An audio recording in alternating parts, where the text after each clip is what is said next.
नमस्कार दोस्तों, health healing and homeopathy के इस नए वीडियो में आप लोगों का फिर से एक बार स्वागत है। मैं doctor SP De, consulting homeopathic physician and nutritionist. आज आप लोगों से एक बहुत ही इंपॉर्टेंट एंड टाइमली टॉपिक के ऊपर बात करूंगा। Is homeopathy push back by giving surgery permission to ayurvedic doctors? Homeopathy को क्या थोड़ा सा पीछे धकेल दिया गया? जो हम लोगों के देश में आयुर्वेदिक डॉक्टर को सर्जरी का परमिशन मिल गया, ये डाउट किसी भी BAHMS या BAMS के एस्पिरेंट्स जो है, जो स्टूडेंट्स है BAMS एंड BAHMS के, उनके मन में आ रहा है। बहुत सारे BAHMS स्टूडेंट या BAHMS डॉक्टर खुद को सुपीरियर मानने लगे हैं कि हम लोग दूसरे आयुष सिस्टम से, यूनानी हो, होम्योपैथी हो, इनसे बेहतर है, क्योंकि हम लोगों को ऑफिशियली सर्जरी का परमिशन मिल चुका है। और बहुत सारे ऐसे क्वेरीज मेरे पास आ रहे हैं कि अभी तो सर्जरी का परमिशन मिल चुका है आयुर्वेदिक डॉक्टर्स को, ये तो लगभग एलोपैथी का इक्वल हो गया। तो इसके ऊपर हम लोग चर्चा करेंगे, क्या प्रैक्टिकल सिनेरियो होने जाने का आशा है और अभी क्या प्रैक्टिकल सिनेरियो है इसके ऊपर। तो दोस्तों, इस वीडियो को अंत तक जरूर देखिएगा। ये एक डिबेटेबल इशू है। अगर इस वीडियो के कोई भी अंश को आपको कोई भी क्वेश्चन है तो डिस्क्रिप्शन बॉक्स में जरूर क्वेश्चन कीजिएगा, क्योंकि मेरे चैनल पे बहुत सारे ऐसे व्यूअर्स हैं, सब्सक्राइबर है, जो BAHMS या BAMS रिलेटेड कोर्सेज में इंटरेस्टेड है या स्टूडेंट है। तो सबके लिए ये वीडियो बहुत ही इंपॉर्टेंट होने जा रहा है। तो दोस्तों, पहले हम लोगों को सोचना चाहिए, जो एक सर्जरी का परमिशन BAMS लोगों को दे दिया गया है, इसका क्या ज़रूरत था, इसका क्या यूटिलिटी है, या सही है या गलत है? 100% सही है, क्योंकि सर्जरी ओरिजिनेटेड हुआ था हम लोगों के देश से, भारत से। जो सुश्रुत है, उन्होंने सर्जरी का फादर ऑफ सर्जरी उनको कहा जाता है। और मॉडर्न सर्जरी का बहुत सारे ब्रांचेस हो चुका है, उनका फादर अलग अलग है। तो बहुत सारे मेडिकल सिस्टम में ऐसा ही है। तो लेकिन father of surgery still now Sushruta and who is a Indian. So ayurvedic doctor लोगों को सर्जरी का परमिशन देना कोई गलत बात नहीं है। लेकिन थोड़ा सा टेक्निकल अड़चने हम लोगों के सामने है कि जब किसी को एनास्थेशिया दिया जाएगा, वहाँ पे एलोपैथी मेडिसिन यूज़ होगा कि नहीं होगा, अगर होता है तो उसका परमिशन कैसे। तो ये सब ट्रेनिंग रिलेटेड बातें हैं।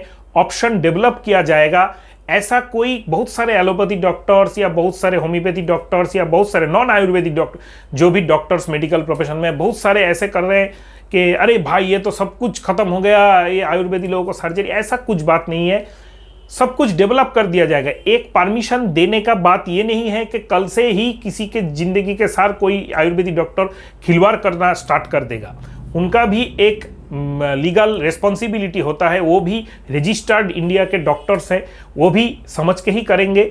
और जो भी अड़चने टेक्निकल आएंगी कि कैसे एनास्थेशिया दिया जाएगा, pre and post operative supportive care कौन सा मेडिसिन यूज होगा, आयुर्वेदिक होगा ना एलोपैथी होगा, इसके ऊपर बहुत सारे लीगल इश्यूज को टटोला जाएगा। उसके बाद सेंट्रल गवर्नमेंट एक फार्म, एक रेगुलेटरी गाइडलाइन जरूर पब्लिश करेगा, ये मेरा आशा है।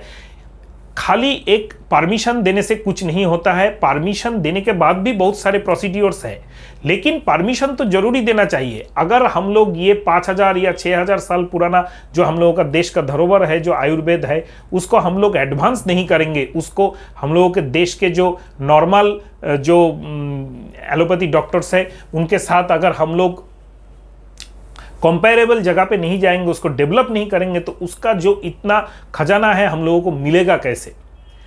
और इसके साथ साथ हम लोगों को ये भी सोचना है कि दूसरे आयुष जो सिस्टम्स है, खास करके मैं एक होम्योपैथिक डॉक्टर हूँ, मैं 100% सपोर्ट करता हूँ कि आयुर्वेदिक डॉक्टर्स लोग जरूर सर्जरी करें, अपने एथिक्स में रह के करें, अपना जो भी पॉसिबिलिटी है 100% दे के करें और जरूर करें।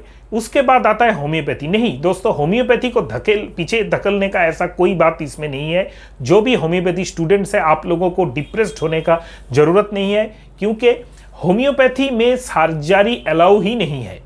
होम्योपैथी में BAHMS जो होता है, bachelor in homeopathic medicine and surgery, हम लोग बैचलर इन सर्जरी है। हम लोग भी जो ग्रेजुएशन कोर्स है, जहाँ पे आयुर्वेदी या MBBS लोग जो भी सर्जरी का प्रोसीड्योर्स खत्म करके ग्रेजुएट होते हैं, वही हम लोग पढ़ के आते हैं। लेकिन it is to exclude the surgical disease from our treatment method, मतलब हम लोग जब ट्रीटमेंट करने बैठते हैं हम लोगों को ये जानना पड़ेगा एक बीएचएमएस को कि कौन सा डिजीज है प्योरली सर्जिकल, ये this disease needs only surgical intervention. अगर इसको सर्जिकल इंटरवेंशन जल्दी से नहीं किया जाए तो पेशेंट का लाइफ रिस्क हो सकता है, इन्फेक्शन हो सकता है, सेप्टिसेमिया हो सकता है या कोई भी कॉम्प्लिकेशंस हो सकता है। तो ये जानने के लिए आपको एक ग्रेजुएट डिग्री दिया जा रहा है सर्जरी का। इसमें होम्योपैथी को पीछे धकेलने वाला कोई भी जगह नहीं है, क्योंकि जितने भी पेशेंट्स जनरेट होते हैं, आप लोग गूगल में जाइए, सर्च कीजिए, कोई भी अच्छा अपने प्रोफेसर से बात कीजिए, जितने भी पेशेंट्स होते हैं ओनली 2 to 5% नीड सर्जरी। मतलब आज के दिन में अगर इंडिया में 100 पेशेंट जनरेट होते हैं जो डॉक्टर दिखाते हैं, उसमें only 2 to 5% patient needs surgery. 95% patients का जो प्रॉब्लम है they are absolutely medicinally recoverable. जितने भी लाइफस्टाइल डिजीज है, जितने भी इन्फेक्टिव डिजीज है, जितने भी एक्यूट डिजीज है और जितने भी लॉन्ग टर्म क्रॉनिक डिजीजेज है, सब कोई मेडिसिनली रिकवरेबल है। तो आपको डरने का कोई बात नहीं है, क्योंकि आज आप खास करके एमबीबीएस जो एलोपैथी है उनका सिनेरियो देख लीजिए। सर्जन अगर आपके शहर में जहां पे आप बिलोंग करते हैं, सर्जन कितना है और नॉन सर्जन एक्सपर्ट्स कितने हैं और किनके पास ज़्यादा पेशेंट है, आप ये अगर देखिएगा तो ये जो बीएचएमएस डॉक्टर्स है और स्टूडेंट्स है उनमें थोड़ा सा डिप्रेशन क्रिएट हुआ है कि हम लोगों को सर्जरी का ऑप्शन नहीं दिया गया, तो आपका डर खत्म हो जाएगा।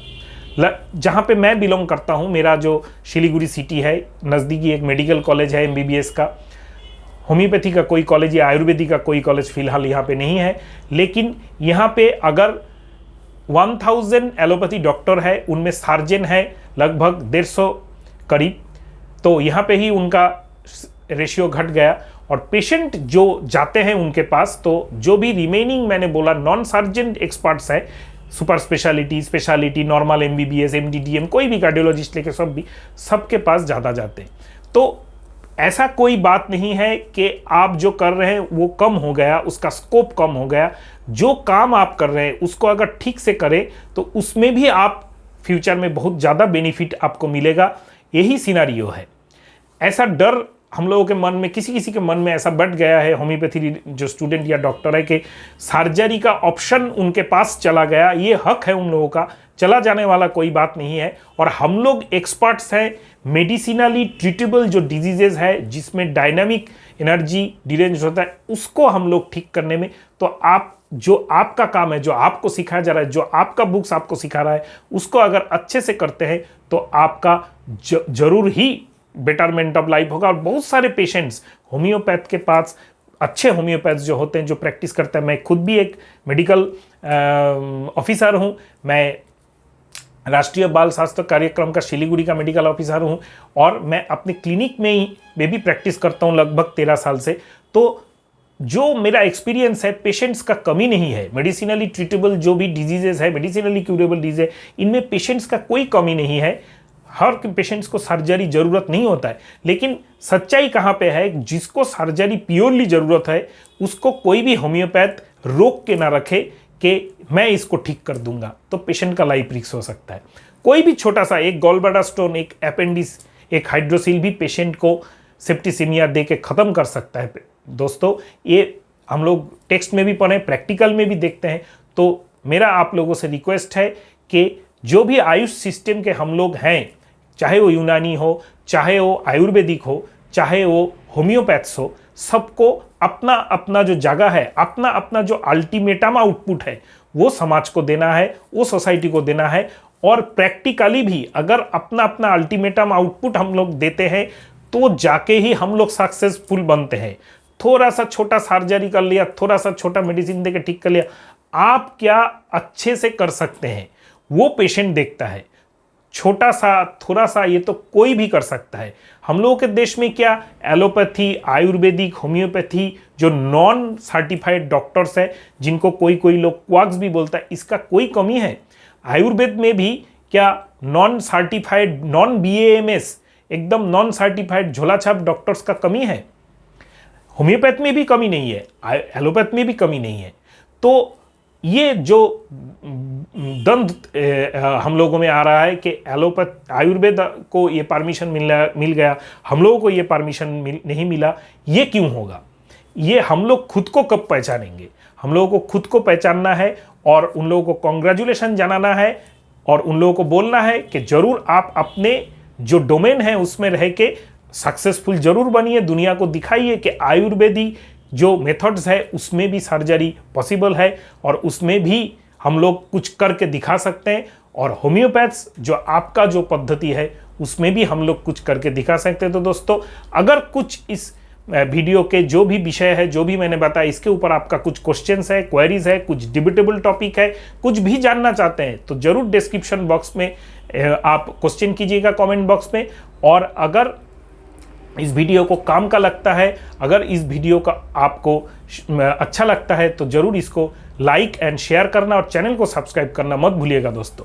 नमस्कार।